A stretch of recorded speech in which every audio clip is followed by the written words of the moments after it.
For you last time. We were surprised by it. We prefaced it by saying every conservative appreciates Ted Cruz because he's one of the smartest and most articulate people in the Congress, and he's conservative. But he referred publicly to what happened on January 6th as, quote, a violent terror attack. Here it is.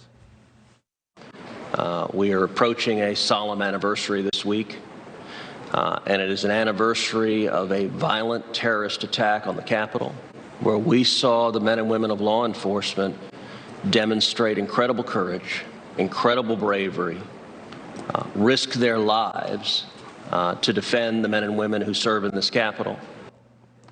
Senator Cruz was game enough to come on tonight. We appreciate that. He joins us now. Senator, thanks so much for coming on. So I guess there are a lot of dumb people in the Congress. You're not one of them. I think you're smarter than I am. And you never use words carelessly. And yet you called this a terror attack when by no definition was it a terror attack. That's a lie. You told that lie on purpose, and I'm wondering why you did. Well, Tucker, thank you for having me on. When you aired your episode last night, I sent you a text shortly thereafter and said, listen, I'd like to go on because the way I phrased things yesterday, it was sloppy and it was frankly dumb. And I don't buy that. Whoa. I don't buy that. Look, I've known you a long time, since before you went to the Senate. You were a Supreme Court contender.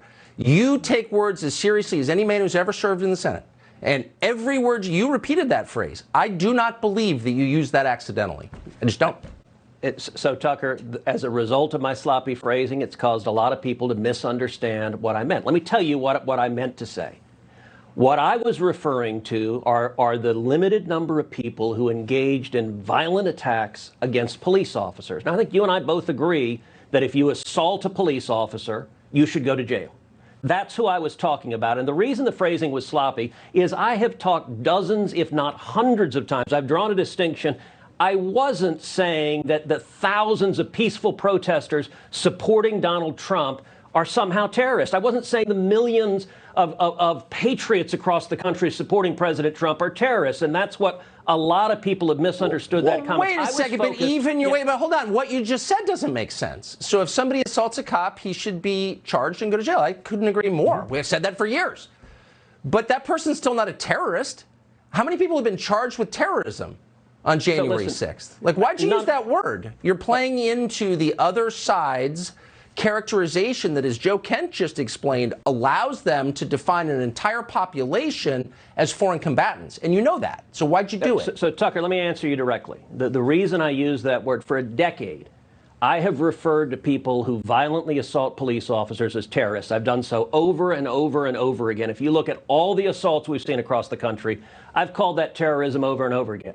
That being said, Tucker, I agree with you. It was a mistake to say that yesterday. And the reason is what you just said, which is we've now had a year of Democrats and the media twisting words and trying to say that all of us are terrorists, trying to say you're a terrorist, I'm a terrorist. And so, look, I don't like people who assault cops, and I stand up and defend cops. And the reason I use that word is that's the word I've always used for people that violently attack cops. But in this context, I get why people were angry, because we've had a year of the corrupt corporate media and Democrats claiming anyone who objected to the election fraud. And by the way, remember what was happening during those protests? Can I just ask, hold on, you work in the I guess I just don't believe you.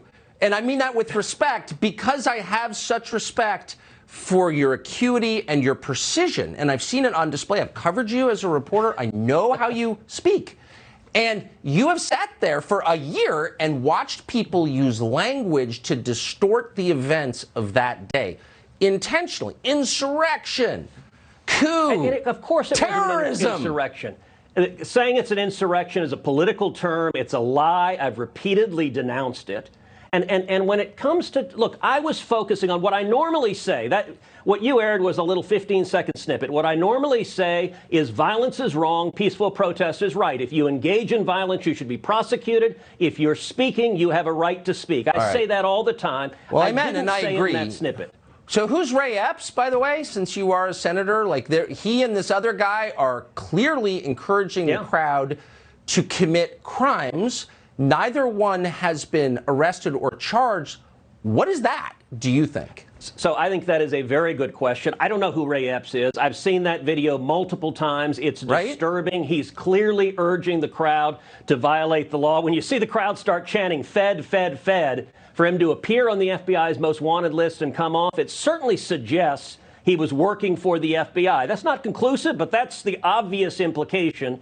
And the Attorney General and the Department of Justice won't answer the question. Tucker, I can tell you, I joined with a number of other senators trying to get the Biden DOJ to answer the question why so many January 6 prisoners are in solitary confinement, why they're being treated so much worse than the Antifa rioters and the people who committed firebombing and a year of riots across the country. And this Biden DOJ won't go after them. But let me also make a quick point, Tucker. Remember, while thousands of people were standing up to defend this country on January 6th, at that exact moment, I was standing on the Senate floor objecting to the election results, demanding that we impanel an election commission to consider evidence of voter fraud. And I brought together 11 senators to join me in supporting getting to the bottom of that. So, of course, it would be ridiculous for me to be saying that the people standing up and protesting to follow the law were somehow terrorists. I was talking about people who commit violence against cops, and you and I both agree, if you commit violence against cops, you should go to jail. Yeah, but you're not a terrorist. You know, you're not. You're a guy who assaulted a cop. Okay, so there's a legal difference, as you well know better than I do, since you were actually in the running for the Supreme Court. And there's a moral difference between a guy, Tucker, the reason I use that word is for a decade I've used that word for people that violently assault cops. I use that word all in 2020 for the Antifa and BLM terrorists that assaulted cops and firebombed police cars. But I agree, it was a mistake to use the word yesterday because the Democrats and the corporate media have so politicized it.